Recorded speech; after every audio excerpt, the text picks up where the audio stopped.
This guy takes living in my head rent-free to a whole new level.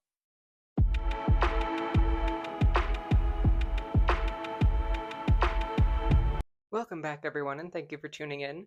My name is Saint, and originally I hadn't planned to be the one to make this video. Father Randall was the one who wanted to actually make this video and talk about his own experiences first-handedly, but every time he tried to film, he ended up switching out to someone who really hates him. So it was a bit of a challenge. Today I wanted to talk about our experience with introjects of abusers. Now, this is going to be about our experience. Not everyone with DID will have the same experiences with this as we do, because not everyone with DID went through the same things that we did as a child. And he isn't the only introject that we have of people who've done bad to us in the past. We have a few, actually, and I'll also be discussing how they differ from each other, because they are very different. So please check the trigger warning list that I've posted down in the description. And if you'd like further information on this topic, I've also included some links in the description as well. There's one from the discussingdissociation.com, which is probably one of the best .com resources we've ever encountered. And there were also some other case studies that we found as well. So starting off with the big one, we've got Father Randall, and he posted a short introduction short, and someone left a comment that made us realize that we needed to clarify a little bit more about what he actually does in the system. In his introduction video, he mentioned that he recreates some of the traumatic situations that we went through as a child. Now, what that doesn't mean is that he's out there harming other people out here, like other physical beings. He does not do that. And it's a little bit offensive that people would automatically assume that that's what he means. What he does is target other alters within our own system, and specific alters at that. He typically goes after specific trauma holders and tries to do the worst to them. We've had to take some steps in order to prevent that from happening, including having some protectors basically guarding the trauma holders so that he can't get near them, and banning him from places in the inner world. He was very upset when that happened. It was a whole ordeal, but he's calmed down quite a bit since then. And when he's out here, he is a completely different being, basically. He realizes what is and is not appropriate to do with other people externally. And he's even babysat before. And he was nice to the kids. Whoever made that comment is going to really hate our next video where we share some big news. But he doesn't harm other people out here. I can't stress that enough. He has specific other alters that he goes for, like Confetka, who is one of the more heavy trauma holders that was the most affected by what our main abuser did to them. To us. We kind of view it as that happening to them,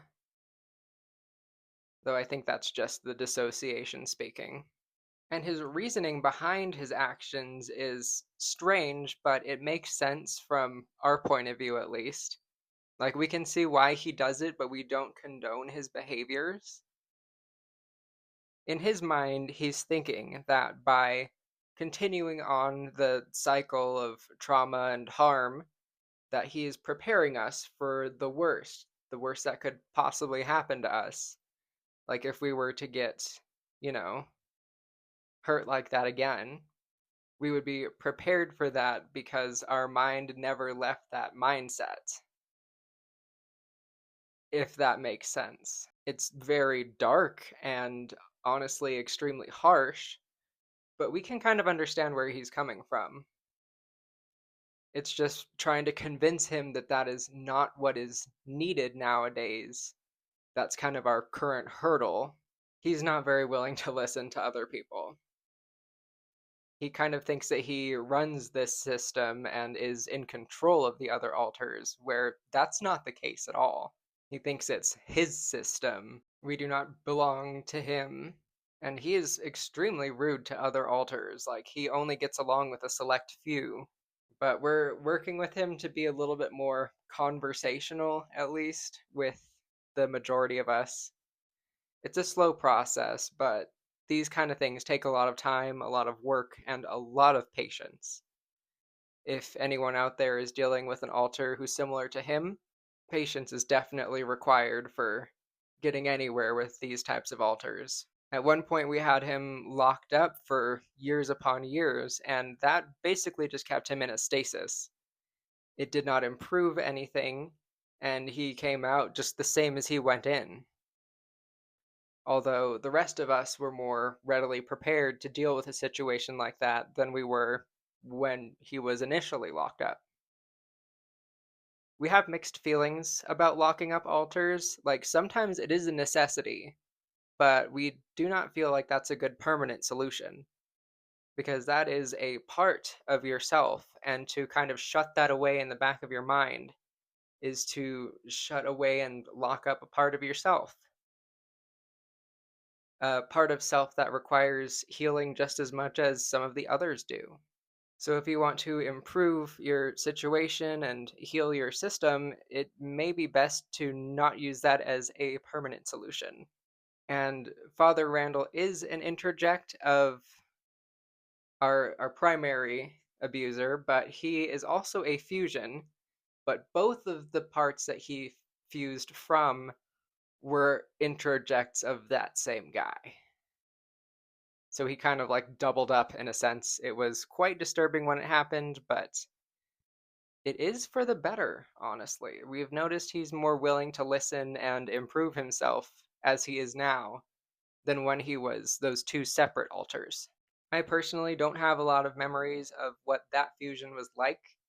I'm kind of separated from the rest of the system. I'm trying to work on my amnesic barriers, but it is a big challenge to work through those. Father used to kind of target pretty much anyone he could get his hands on, and Randall had one specific altar that he latched onto and would not let go of.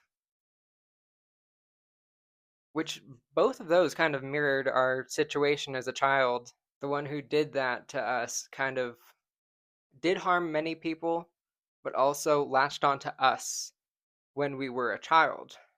So I can kind of see where our brain got that from. Messed up. And now moving on to some other introjects that we have. There are two that we know of. That we know of. They are Jordan and Susan. And these are interjects from our very harmful relationship that we went through in high school. So we were with this guy for 2.5 years, I believe. And that was during the time where we were first discovering the existence of other alters and like the inner world and some of the traumas that were kind of being hinted at through goings on in the inner world. And this guy got the complete wrong idea from it. He assumed that it was some sort of weird roleplay thing and faked DID and really messed us up in the process. Like, I will admit, we were quite toxic in high school. We were a bunch of unchecked trauma responses just as a person, and we didn't really know how to manage ourselves. But he made it a lot worse. This kid was messed up, and there's a good reason why we're not going to our high school reunion. If we saw that guy again, I swear we would yell every obscenity in the book at him. He was 0 out of 10, a little garbage boy, insensitive, and highly inappropriate. He would act inappropriately toward every single alter in our system, regardless of age. And it was disgusting. He was terrible. Like, I'm tempted to make a whole video just on what a crap show this kid was. I pray to whatever deity exists that he has improved since we broke up with him. that he is no longer such a abusive little trash boat. But one can hope. We're not going to reconnect with him and see. We are going to spare ourselves the tears. So unfortunately, we came out of that relationship with an introject of his main alter, and then that alter's sister. Though those two weren't discovered until, like, I want to say 2021. And they couldn't be any further from their source than they are. Jordan is very kind-hearted. He is a protector, and he wants to help others. Like, he wants to take care of others. He wants to help with, like, cleaning and such. When we were working in housekeeping for a few weeks, a few summers ago, he was the one who did most of that. He's strong, empathetic, and very caring, which is the opposite of what our ex was. And then his sister, Susan, she feels so bad about what she's based off of that she doesn't want to interact with barely anyone. It is so rare when we see her, and she has very strong amnesia, so we don't really know when she's been here or not. And when she has, it's like once in a blue moon. Usually our wife will tell us if that has happened. But she tries to kind of hide from the rest of us, and she's very hard to reach, so it's kind of hard to work on that. I'll take this opportunity to further cement that introjects are not identical to their sources. It's super rare that we see that, and especially when it comes to, like, introjects of real life people. They are very different. So those are the three main introjects of abusers that we currently know of. We are not certain if there are any more, but we can't rule that out entirely. We went through a lot as a kid, so more alters may show up later in life, but we can't say for certain whether or not they will. So, to summarize the video, Father Randall may be based off of our main abuser, but he does not do the things that our abuser does outside to other people. His targets are other alters within our own system, and he does these things because he believes that it will prepare us in case we are further traumatized in the future. The two alters, Jordan and Susan, were based off of one of our very traumatic high school relationships that went on for far too long, in my opinion. And they couldn't be further from their sources. They are both very helpful to our system and desire to harm none. These are just our two examples of introjects like this. Other people with DID will most likely have different experiences than us. We've done a lot of work to make these alters more healed and willing to work on themselves, particularly Father Randall. Susan and Jordan were a breeze. But these type of things do take a lot of work, a lot of willingness to confront some of the darkest thoughts in one's own mind, which can be a very difficult thing to do. Like, we weren't really in therapy when we were doing the majority of this work, and it was pretty hard. It was hard. Makes me think of that one TikTok sound. I don't know how I did it. I just did it. It was hard. And that's basically our recovery in summed up in one phrase. I don't know how I did it. I just did it. It was hard. But that's what must be done sometimes if one doesn't have access to a proper trauma therapist. It was one of those kind of things we couldn't just let them wreak havoc on our mind. We had to do something about it. And for some reason, getting a boyfriend in our wife's system helped tone Father Randall down a million times. He has been much less of an issue now that he has someone to connect with. And sometimes that's all these alters need, is to feel a strong connection with someone who cares, instead of having everyone kind of out for them, you know? And if you would like any further information on this kind of situation with introjects like this, we do have some links down below in the description.